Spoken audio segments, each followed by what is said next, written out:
Mayor Foley? Vice Mayor Carroll? Councilmember Atwater? Let the record show that Councilmember Smith and Councilmember Altieri are not present.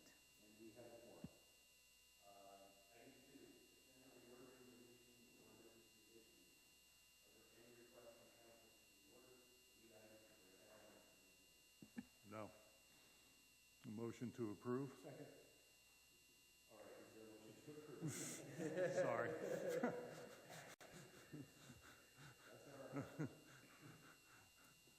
Councilman Atwater moves to approve. Second. Second by Vice Mayor Carroll. All in favor? Aye. Opposed? None. Presentations and proclamations, we have none today, is that correct? Yes. All right. Comments from the public regarding the agenda items. That's any item that is currently on the agenda. Any comments from our two members of the public? All right. There being none, we will move on to the consent agenda. Because there are at least one resolution, we need a roll call vote for the motion to approve. So moved. Second. Aye. Aye. All right, mayor's report. You will, I'm sure, be hearing from Secretary Rice about traffic conditions, and we don't want that as well aware of the issues along with our town managers that we can that and the report on public safety and town managers report. I noticed, the same problems, the ongoing problems for, quite some time. I'm interested to see what the town manager has to say about it. That's my report. And then we will, let's just note that, quick look at conditions and alterations and typical seasonally, we see that with the building inspector's report. We're up substantially in additional alterations from previous years. So 359 permits in 2023, 412. So the traffic does accumulate. It is annoying. Denying that, and we hear from the zone and department what the able to do about it, and making the decision on. So we'll look forward to your work with it over time. That's the good news. Or not, which yes, I think it really has to complete the way it works and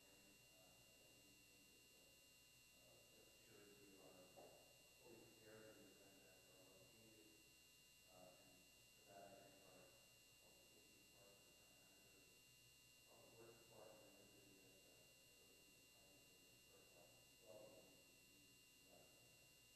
So with that, we have a short report from me.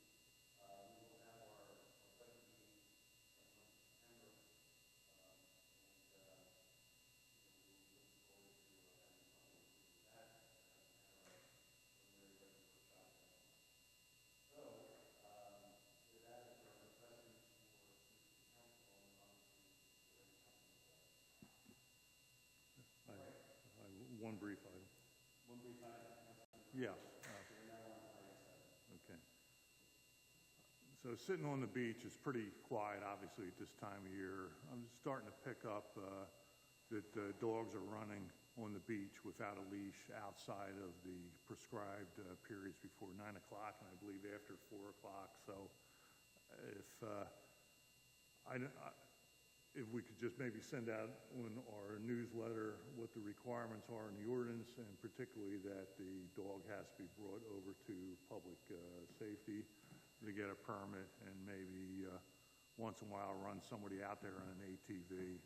Just, it can get a little bit annoying when these dogs come running up to you when you're sitting on the chair on the beach. I mean, it's not a huge problem, but just want to make you aware. I've seen a little bit of a pickup, that's all. Thank you. Mr. Mayor, if I may just briefly, Councilmember Atwater, I just want to let the council know, and you know that we had discussed this previously subsequent to earlier discussions with you, and I do know that Lieutenant Ryer with Public Safety had sent out directives, and we are engaging in personnel on the beach, education, encouragement.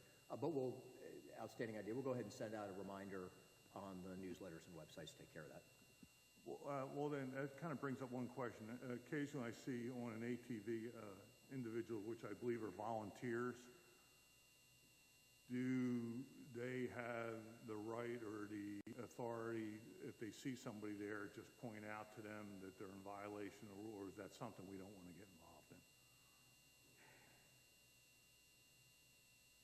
We simply ask them to advise them of what the ordinance is, and tell them that there are restrictions in place, and that then they just drive off. It's Okay. more I was just notification. curious what your policy was. Right. Okay. Okay, good on that. You can't do anything about the seagulls, I know that. They're the most thieving birds around. If you bring a picnic basket to the beach, make sure you zip it up. All right. On to item 8, discussion with possible or probable action. We don't have any items under that, so we'll move to staff updates. I believe Mr. Held is at a training session for the new computer system. Yes, Yeah. and All right. Do you have anything other than what's in the report? As I noted during the mayor's report, there is an uptick in at least the request for permits for alterations and additions, and other permits, substantial as well. So, good news is more revenue. Bad news is there's a lot more activity. There is, and briefly, Mr. Mayor and Council, our personnel in the field are very busy this time of year. I did want to just elaborate very briefly on the reason for Jake and Fred's absence. The MGO piece, the My Government Online, is a new system that the town is going to from the previous system, which will be the same permit and building department management system that the county uses. It will help us a lot just from a day-to-day management standpoint. And it's actually been a long time coming. A lot goes into it, especially the data transfer. You can imagine the amount of data that we have from the previous system to now. So it'll be very worthwhile. In September, October, we'll have a little more detailed report for you on exactly where we are and how that system is going to help us out. Okay, thank you. Any questions for Fred via Jim? No? Okay. Town Treasurer, Heather Christmas. Good morning. Good morning. So you have received my financial report. If anyone has any questions, I'm available to answer those questions. Otherwise, you also received your budget with the list of changes for the September 10th meeting. Those are on the dais, or you received them from. There were minor changes from last month's meeting. It was just the August enrollment and the state revenue figures that we just got a couple weeks ago. And then also you received 2 reports. One is my quarterly pension report. I just got all the information, so it's on your desk. And then the 175, 185 funds. We received the 2 out of the 3 checks that we normally got, and so you got the historical look at that. Does anyone have any questions about the financial matters? Yep. I did have one other IT update. We were just approved for IndianRiverShores.gov. So we had just received that approval, and we are starting the process to move forward with that. It is a long process, but we are starting to move forward with taking over that domain.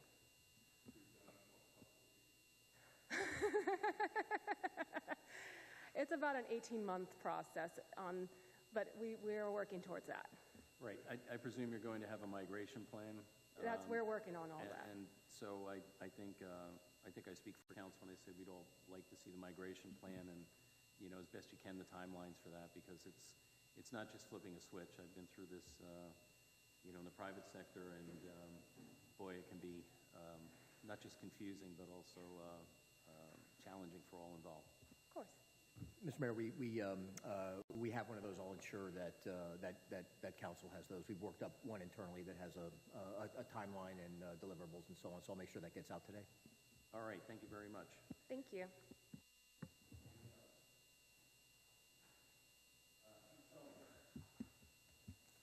Public safety. Just a couple of things real quick.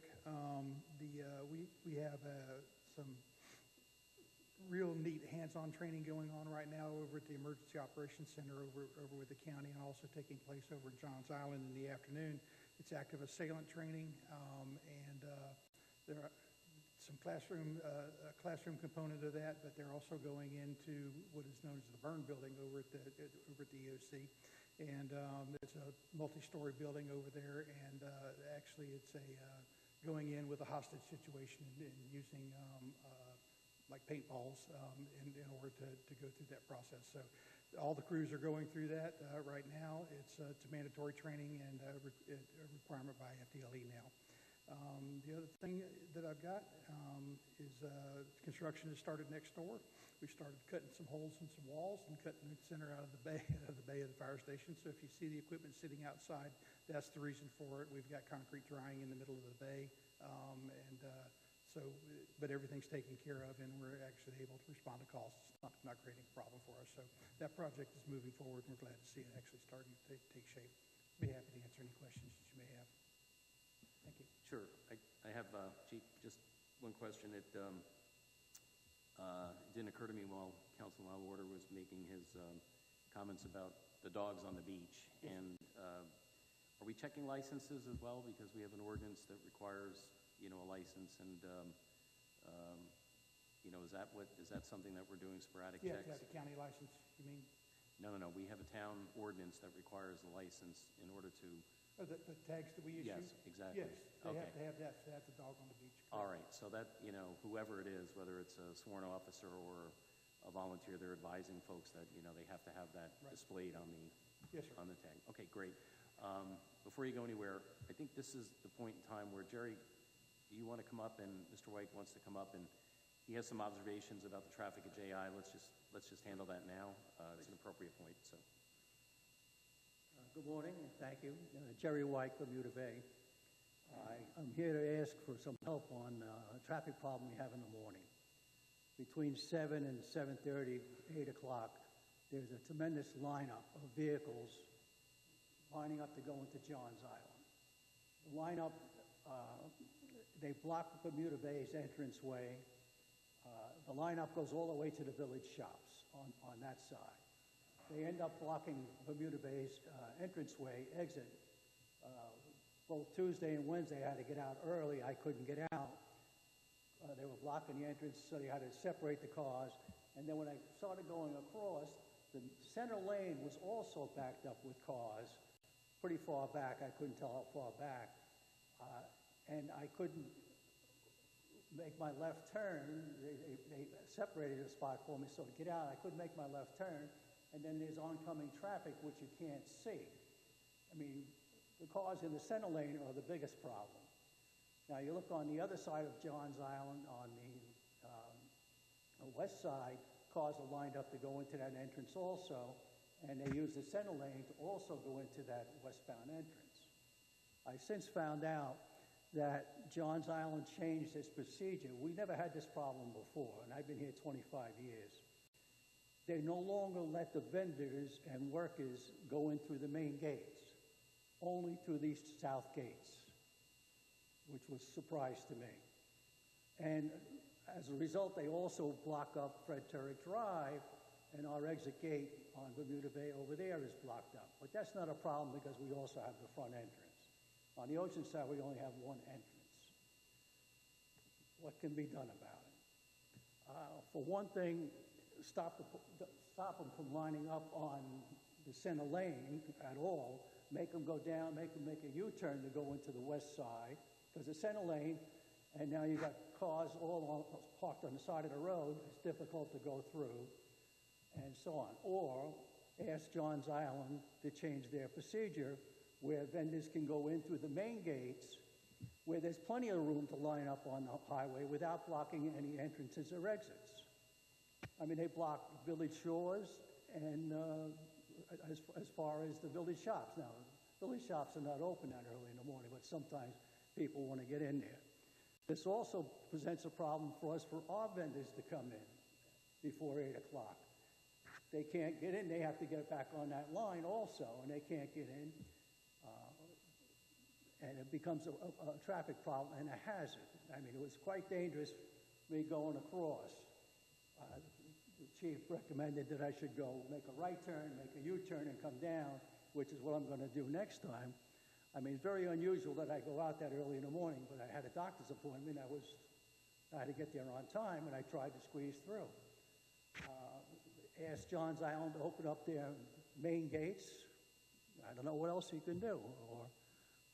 But they start lining up before 7 o'clock. And Johns Island lets them in now at 7:30. Now, it's particular problem at this time of the year because the vendors have to be, they can't work after October 1st or something in Johns Island, Sam? What is it? Pardon me? In November? Early November. Yeah, so I mean, even in the summertime, it's not that bad, but all of a sudden, I guess they got to back up and hurry up and get their work done, and there's a lot of vendors are out there trying to get in. So we're asking for some kind of police action, stop them from lining up there, or Johns Island to open up their main gates. They only open up the center gates for vendors that go to the clubhouse or the beach house. They don't let contractors use the center gates, which is a wide open area there. That would be the simplest solution. That's how it used to be. What can I tell you? That's what I'm asking for. All right, thanks so much. Mr. Wright. Chief, do you want to just let us know your thoughts on it? We'll see what we can do. We can certainly talk to Johns Island. I'll just note that even when the main gates were used, there was still traffic lining up. I don't think we can prevent cars from lining up. They're not violating the vehicle and traffic law by doing that, right? But certainly if they were blocking entrances and exits and, public access, there's, that can be cited, right? So. Correct. We've had a number of discussions in the past year with Johns Island Security and with the property manager of Johns Island about how to try to get some workarounds for this process. Asked them to, you have to go past the security guard to get into the property. The vendors do, so we asked them to, here's the pamphlet that we've developed for y'all to please give to the vendors, to have them either stage at the village shops or at the tracking station or the two other sites, have them stage there until 7:30, and then they can come straight in. It won't be a problem. They were reluctant. They did not want to do that, to hand out those things to the contractors and folks as they were coming through. We asked them to, you have capacity inside the facility on some of the facing roads that are close to A1A that you could actually load up some of those folks but not let them actually get into the community, and they did not want to do that either. So we had ongoing discussions with them to try to alleviate the problem. We even got to the point where, okay, let's go ahead and start issuing warning citations to everybody, and it's the contractor trying to get in to get to work. It's just a worker guy. He's just trying to get in there. We don't want him to violate the law, but we also don't want to create a traffic hazard in the process with them stacking traffic up in there. So we're going to continue to work on it, continue to try to find solutions for it. I think it's probably the best thing for us to do is to probably start issuing some warning citations to some folks and let the word get out. It won't be fines at this point, just be warnings, and to go ahead and start trying to distribute some of the staging areas that we think that will actually work for us, and maybe that'll help alleviate the problem. But what would the warnings, what would the warnings be for blocking another thoroughfare, or what specific violation? Well, it's a turning lane. It's not a parking lane. Okay, so if they're exactly. So if they're in the center lane, clearly that can that can be. And even on the sides of the roads, there's town ordinance that says that you can't stack parking up on the side A1A. Right. Local ordinance. So we'll try to enforce it the best that we can. It takes cooperation from everybody, and we're kind of. So what's John Island's objection to have people come in the gates and wait till 7:30 to go through the rest of the community?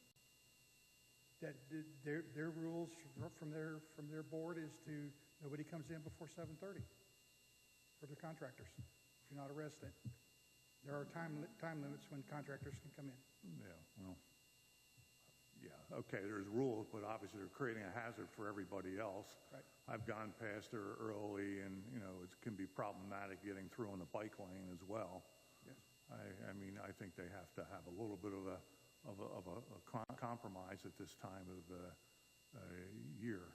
I understand what Mr. White is saying, because I don't have quite the same situation, but coming out of my community, we have a long turn lane, and we have people just sit and park there, not related to this. Right. And it's really hard to get a sight line down to get out when, you know, people are moving along early in the morning trying to get to work. I get it and everything, and they're usually speeding through there, and you got to really punch the gas hard to get out. Now, I know he has a good sports car to do that, but that said, I mean, I think Johns Island has to compromise a little bit here, you know. And I'll be happy to forward on to Jim all the correspondence that we've had with them, so that y'all have that for your record if you want. So, I mean, I appreciate Mr. White's comments, and, you know, I guess the first step for me is, you know, I'd like to know how pervasive the problem is. Like, is this, you know, a couple of days a month? Was it an aberration? So I think, you know, maybe council should be made aware of the extent of the problem as far as you're concerned. So, you know, we have a responsibility for the safety of the public, but, you know, I'd like to get a better handle on, is this happening every day of every work day of the month? Like you, I mean, I don't see the effective remedy being, you know, citing, you know, guys trying to make a living, you know, going into a place. On the other hand, if a hazard's being created on a consistent basis because of this change, and we have some data to support that, I do think we need to alert JI that they're creating a nuisance situation, and they've got to work with us on this. Otherwise, we may have to implement some other strategies, such as, you know, considering ordinances, allowing public safety to prevent lineups, and then it's not going to make anybody happy if the traffic's diverted all around. Correct. And I can fully understand why in season or closer to season the main gates would be restricted, but maybe some flexibility using main gates during certain, you know, non-traffic summer months is an option. But unless anybody else on council, all three of us have a... We'll continue to reach out to them. Sam, I know you're going to say something. I think the first thing is to impress upon them, first figure out the extent of the problem, and then impress upon them, you know, we need to work with them on this. Yeah. And, Sam? The problem, I've experienced it coming out of the gates as well, the south gate. So the problem seems to be limited time-wise to the period roughly 7 a.m. until 8 a.m. Yes, sir. Once they open the gates, we're actually able to get the folks through. Yeah. That's not a problem. But Yeah. it is that staging area prior to 7:30. Right, got it. So it's an hour, let's say it's every day of the week. It's an hour, 5 days a week. Right. Does it make sense to post an officer there to sort of shepherd cars and trucks around? We can do that. We've certainly... An hour a day for... We can try to do that. We've also got the rest of the entire rest of the community to deal with also. But we'll put the resources into it as we have done in the past. Yeah.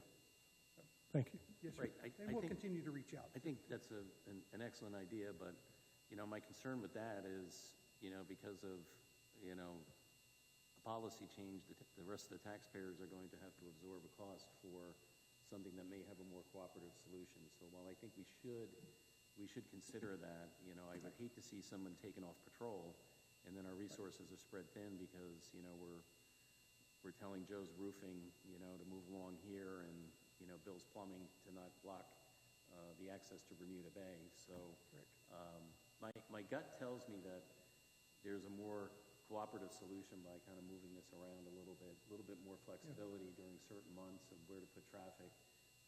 Even if some of the traffic is inside Johns Island, that doesn't interfere with the traffic flow in there or the quiet enjoyment of the residents in JI. I'd like to see that. What is it? Encourage, enlighten, encourage, and then enforce is the hallmark that Mr. Harpring said was the Sheriff's Department years ago. Let's make sure they understand the extent of the problem, that we had this discussion. I know Mr. Korpar is not here today. Usually he is, but let's try to work something out on that. And if we can get back to council on the fruits of those discussions, then I think we can consider other alternatives, like posting an officer who's going to pay for it. I know during the height of season, there's an officer posted to make sure traffic is safely going back and forth between the beach club and the main club. So, maybe there's a model that can be done there. But I'm hesitant to sit here today and have us propose a solution when, we don't know what the magnitude of the problem is. We don't, at least I don't yet. We don't know how often it is. And we don't know whether or not there's some simpler solutions. And, sometimes people just say, no, that's what the board voted, so, that's what we're going to do without us going back. Right. All right? Yes, sir. Is there anything else? Good. Yeah? All right. Okay. Thank you. Yes, Mr. White. I first went to their police department, chief of police, when the problem started. And I didn't want to even listen to me. He says, that's the way I'm sorry, it is, it's not our problem. Whose I police, said, yes, whose police department? the Johns Island Police Department. Security. Okay, I gotcha. went into their place. I used to know the chief of police over there. I don't know who's there now. But in any event, he told me, it's not our problem. I said, could you get your police guys out, help direct traffic? And he said, no, it's A1A, it's a state road, they're no jurisdiction. And he says, it's not our problem. He says, deal with it. I says, yeah, but you're creating the problem.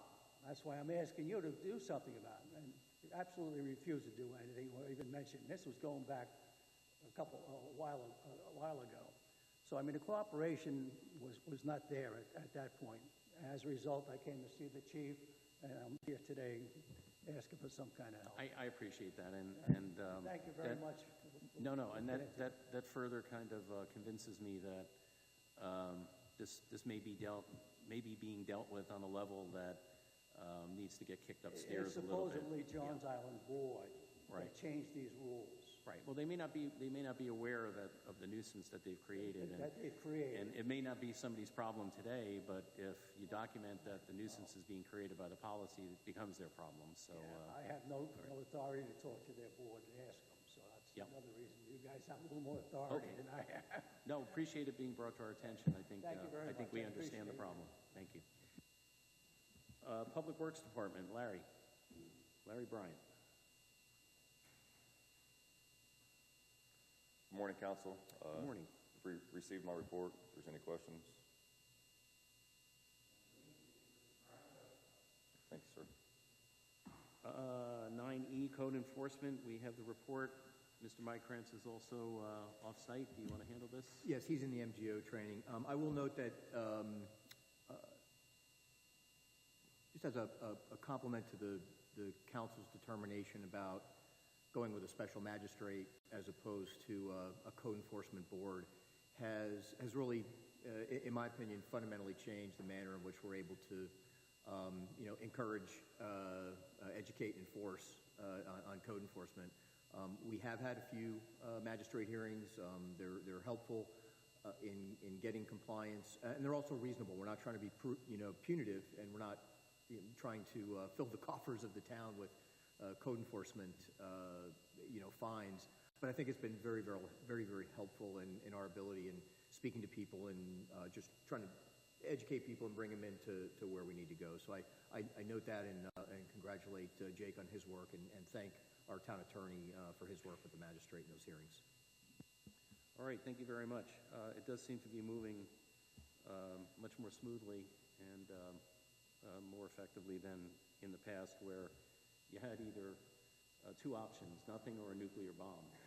So it's kind of nice that we have an intermediate step. Town clerk report. I know from our town clerk you have no report, nothing new to report. The election went along swimmingly, I'm told. There were reports of no disruptions, and I think November you're going to need to gear up for. It's probably going to be a very heavily trafficked election. All right, next item, item 10, town attorney report, please. Mr. Mayor, Council, nothing to report this month, and if you have any questions, certainly I'm available at any time. Anything for Pete? No? Town manager, Mr. Harpering. Thank you, Mr. Mayor, Council. I'd like to note and remind anyone that may be listening as well, September 12th at 10 a.m. we are having an open house informational session regarding the town's first foray into the septic sewer projects consistent with HB 1379, the House bill that was passed a few years ago. Our media and digital media development department, headed by Lucy and staffed by Lucy, solely developed this, and so I want to thank her for that. This is being sent out to every resident on Beachcomber and Pebble Lane, as well as distributed on the newsletter and the website. So we'll have that here, and it'll be streamed live to anyone that wants to listen, and it'll be retained. The bottom line is that those projects, the town was going to be doing road paving anyways, consistent with the provisions of 1379. We're engaging in a cooperative agreement with the city to have them come in and do the septic to sewer installation at the same time and concurrent with our projects to do repaving. It'd be a great piece for the citizens and for the town. So that's pretty much what I have, but I'm happy to answer any questions on anything else. Having just got my flood insurance renewal, I thought it'd be a good reminder to ask you what's going on with our CRS rate. Timing-wise, excellent. I just had a conference call with the CRS reviewer, as it were, this past week. That particular meeting and discussion was very encouraging given where we are now, which is 2,190 points as a Class 6. We need to get to 2,500 to get to a Class 5, which would result in an increase, a 24% reduction through NFIP for flood insurance. Our actual evaluation on site is scheduled for late October, October 31st. And based on that discussion, I'm guardedly optimistic that we're going to get there. We've already provided an awful lot of information to them, and there's not a lot of gaps or holes. We're doing really everything that a jurisdiction our size can do to get to that point. So hopefully before the end of this year, very beginning of next year, we'll have that class determination. We typically have I wouldn't say standard, but annual update from our consultant on, things related to that. So would that be a part of that? Yes. All right, thank you. Anything else for Mr. Harpering? Thank you very much. Council committee reports and non-action items. I'll start. August is a no month for any of the councils and committees that I'm on. It starts up again next week. I'll be attending the Treasure Coast Council of Local Governments. I believe we have our first meeting next Wednesday. So we're off and running again. No rest for the weary after August. With that, Vice Mayor? No report. I'm in the same situation. Utilities Commission meetings just keep getting canceled left and right, to be honest. I don't know if there's anything going on. Just we'll note that trying to figure out where the potential cost of the new water and sewer plant that the city of Vero Beach is constructing on the mainland. I've gotten information through public record request, and Lucy was also helpful on this. Down in the city of Vero Beach,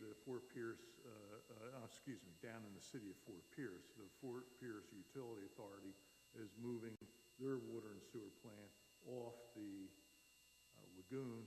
They're moving it all the way west to their energy center, which is out when you go down I-95 at the Midway Road exit. It's that far out.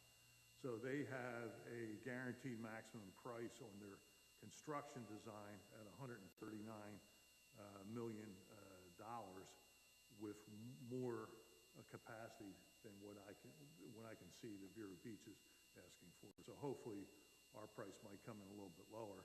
But then they also have to put in an extra $34 million to reverse the water flow, which is currently going to the east, and switch it out to west. So that's another $34 million, a total of $173 million. I think October is when Vero Beach is supposed to get a number, unless that gets delayed further.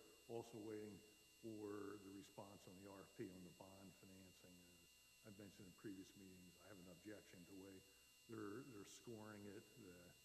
So we'll have to see what works out there. Whether I will be able to have any influence in that remains to be seen. And finally, just one thing. Since the city manager in the past, when we had our lawsuit, said that we have influence as ratepayers through the Utilities Commission, which is completely advisory, has no authority at all. It used to be when I first got on this Utilities Commission, we would actually see the budget for the utilities in advance. Haven't seen anything over the last couple of years. So again, just another example of total lack of transparency on the part of the city manager over there and city council. That's all I have. Thank you, Mr. Atwater. Just a couple of things not in response, because I'm not challenging, and I'm just asking for clarification that the costs you cited, they don't include environmental remediation costs. Those are just hard construction costs that they're estimating in Fort Pierce, right?